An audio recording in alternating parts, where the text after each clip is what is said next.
sa lupa para lang sa langit. O tignan mo, ibig sabihin si Jesus Cristo, nagturo din siya ng pagsunod sa mga tao nung kapanahonan niya. Yun din daw ang kalooban ng Diyos. Yung Diyos na yun, nung yaman na sa langit. Yun din daw ang kalooban niya dito sa mundo para sa langit yun. Ngayon, hindi mo naman sinundo yung kalooban ng Diyos, paano ka mapapalangit? Di ba? Napakasimple bro. Ako dito ako na enlightenment eh. Nung pinaliwanagan ako sa Saudi Arabia, 2004, dito ko, dati akong adik. Dati akong nasinggero. Pero nang dahil sa pagsunod ko, unti-unti. Ang pagyarap sa Islam, pag nagmusiba, hindi mo naman agad maiwanan yung mga nakamulatan mo yan. At least, ang gagawin mo doon, i-safety mo lang yung sarili mo na tama ang paniniwala mo.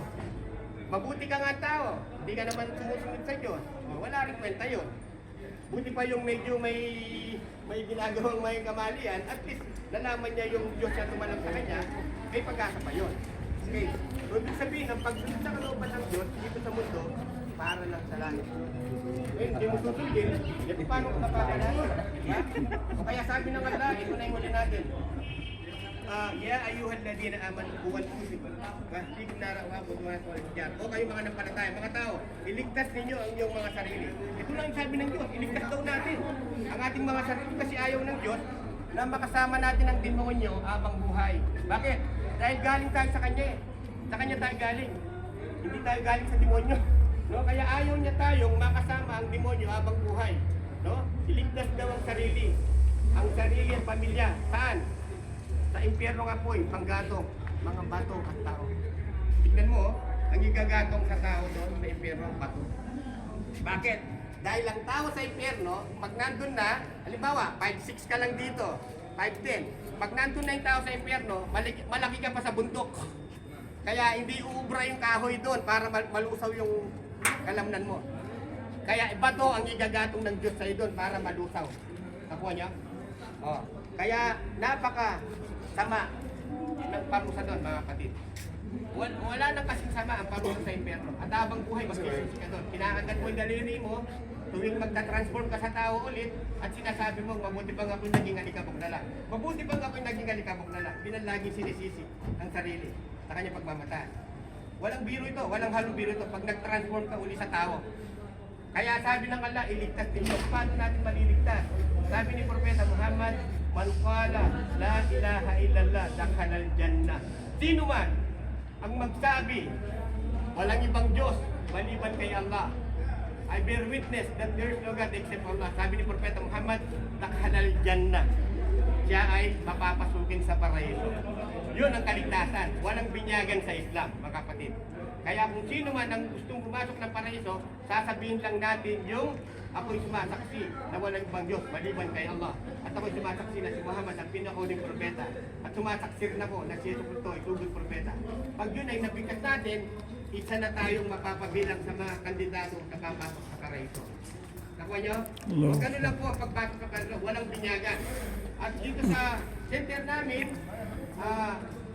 pag halimbawa, nagpatuloy kayo magkano, every Wednesday, pumapasal kami dito, at pag nakakuha na kayo ng certificate, after 2 months, katulad nung dalawa namin kasama, na dengue ang kanyang anak, kasi yung mga in case na financial na pangangailangan, dahil nag-aaral siya, nakakuha niya certificate after 2 months, nakakuha siya ng 3,000 dahil sa kanyang anak. Na dengue, dalawa yung anak niya na dengue. Yun ang pakinabang pa. Hindi, kasi walang involved na pera dito. Ikaw pa ang pagbibigyan, isipin mo. Hindi ka tulad sa mga ibang religion. After na 1 month, bro, yung para sa Diyos, yung 10% mo, kailangan mong ibigay dito.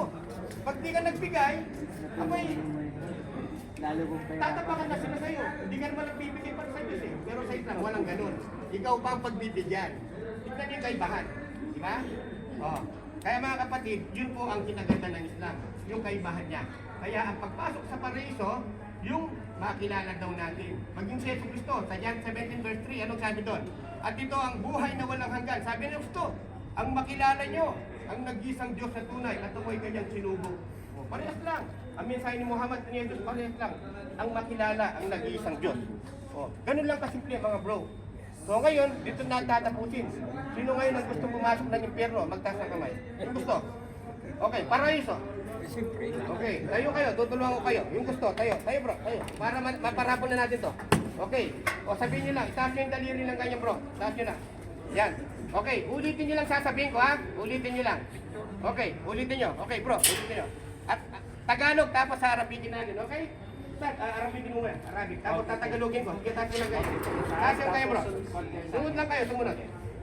Asyhadu alla ilaha illallah wa asyhadu anna Muhammadan Rasulullah. Okay bro, tagalogin natin para maintindihan nyo ha. Okay, isan lang. Sumasaksi ako sa gabing ito, walang ibang Diyos maliban kay Allah. Sumasaksi rin ako na si Muhammad ay alipin, sugo ni Allah.